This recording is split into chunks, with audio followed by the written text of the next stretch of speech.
Welcome to Not Milk Never Milk. Subscribe if you're lactose intolerant. You'll start by confirming MIUI and making a quick backup, because launcher changes affect layout and data. Once backed up, make sure battery is above 20% and close active apps to avoid resets.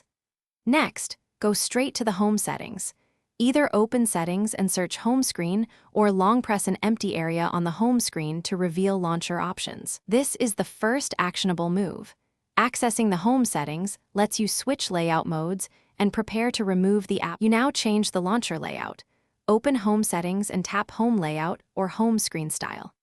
Choose the standard layout that places all apps on the home screens or the explicit without app drawer option. Then apply the change so icons move out of the drawer. If you don't see these options, make sure MIUI is updated, and if needed, install a third-party launcher such as Nova to enforce a no-drawer layout. This step transforms navigation and explains why the drawer disappears. Finish by organizing your apps. Move icons and create folders so the new layout is usable.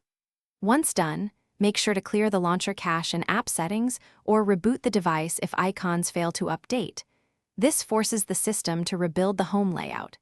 If the drawer still appears, revert the change and try a known launcher or use an ADB command to set the default launcher, only if you're comfortable with developer tools. One key troubleshooting tip: clear launcher data before reinstalling to avoid corrupt configurations.